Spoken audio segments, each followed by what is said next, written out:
बोलो विष्णु भगवान की जय। कार्तिक महत्व की जय। तुलसा महारानी की जय। भजमन नारायण नारायण नारायण। भजमन नारायण नारायण नारायण। अंग संग नारायण नारायण नारायण। भजमन नारायण नारायण नारायण। अंग संग नारायण नारायण नारायण। भजमन नारायण नारायण नारायण। बोलो विष्णु भगवान की जय। राजा पृथु ने कहा, हे नारद जी, यह तो आप महाप्रभु शंकर की बड़ी अद्भुत कथा सुनाई। कृपा कर आप अब यह बतलाइए कि उस समय राहु उस पुरुष से छूटकर कहाँ गया।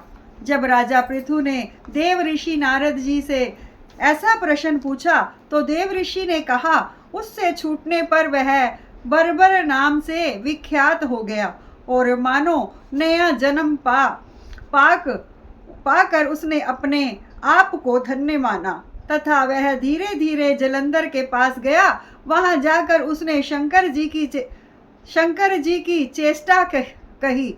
ऐसे उसे सुनकर दैत्य राज को बड़ा क्रोध आया और उसने सब दैत्यों को सेना सजाने की आज्ञा दी।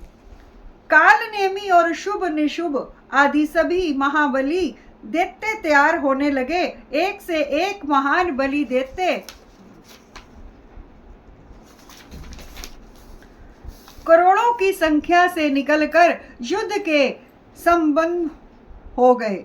महाप्रतापी सिंधु पुत्र शिवजी से युद्ध के लिए निकला। उसके आगे महर्षि शुक्र और छिन्न सिर राहु हुआ। फिर तो उसी समय जलंधर का मुकुट खिसक कर पृथ्वी पर गिर पड़ा। आकाश में मेघ छा गए और बड़े अपशगुन हुए।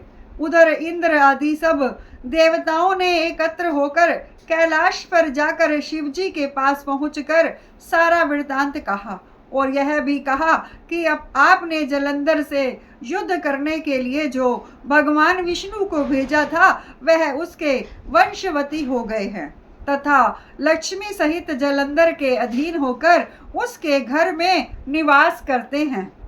अब देवताओं को भी उसके यहाँ निवास करना पड़ रहा है। अब वह सागर पुत्र आपसे युद्ध करने के लिए आ रहा है, अतएव आप उसे मारकर हमारी रक्षा कीजिए। देवताओं से यह सब कुछ सुनकर शंकर जी ने भगवान विष्णु से कहा, हे ऋषिकेश, युद्ध में आपने जलंधर का संहार क्यों नहीं किया और वैकुंठ को छोड़कर आप उसके घर क्यों चले गए। यह सुनकर भगवान विष्णु ने हाथ जोड़कर नम्रता पूर्वक शंकर जी से कहा, उसे आपका अंश व लक्ष्मी का भाई होने के कारण नहीं मारा। वह बड़ा ही वीर व देवताओं से अजय है। मैं सत्य कहता हूँ कि उसे कोई भी नहीं मार सकता। इस पर मैं मुग्ध होकर मैंने स्वयं उसके घर में रहने का वर दे दिया और उसी कारण मैं उसके घर रहता हूँ। हे सुरवर विष्णु, आप यह क्या कहते हैं? उस दैत्य जलंधर को मैं अवश्य मारूंगा, इसमें कुछ भी संदेह नहीं है। अब आप सब देवता जलंधर को मेरे द्वारा मरा हुआ ही जानकर अपने स्थान को जाइए। जब शंकर जी ने ऐसा कहा तो सब देवता संदेह रहित होकर अपने स्थान को चले गए। ठीक उसी समय पराक्रमी जलंधर अपनी विशाल सेना के साथ कैलाश पर्वत को घेर कर सिंहनाद करने लगा। दैत्यों के नाद और कोलाहल से शिवजी कुद्र हो गए। उन्होंने अपने नंदी आदि गणों को उसके साथ युद्ध करने की आज्ञा दी। कैलाश पर्वत के समीप भीषण युद्ध होने लगा। दैत्य अनेकों प्रकार के अस्त्र शस्त्र बरसाने लगे। मेरी मृदंग, शंख और तीरों, हाथी, घोड़ों और रथों के शब्द से पृथ्वी कांपने लगी। युद्ध में कट कर मरे हुए हाथी, घोड़े और पैदलों का पहाड़ सा लग गया, जिससे कि युद्ध भूमि और भी अगम्य हो गई। दैत्यों के आचार्य श्री शुक्राचार्य जी अपनी मृत संजीवनी विद्या से सब दैत्यों को जिलाने लगे। यह देखकर शिव गण व्याकुल हो गए और उनके पास जाकर सारा वृतांत सुनाया।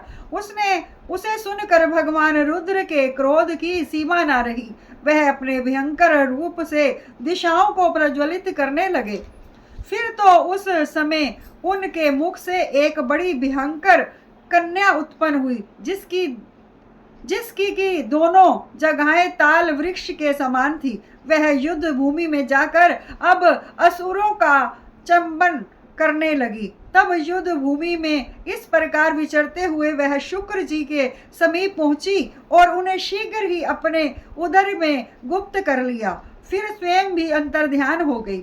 शुक्र के गुप्त हो जाने से दैत्यों का मुख मलिन पड़ गया और वह युद्ध भूमि छोड़कर भाग गए।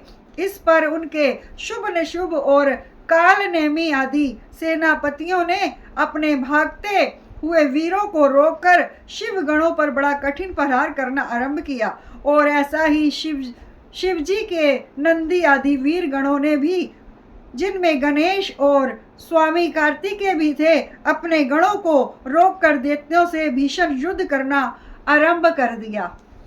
बोलो विष्णु भगवान की जय, तुलसी माता की जय, कार्तिक महत्व की जय। भज मन नारायण नारायण नारायण, भज मन नारायण नारायण नारायण, भज मन नारायण नारायण नारायण। अंग संग नारायण नारायण नारायण, भज मन नारायण नारायण नारायण। बोलो विष्णु भगवान की जय।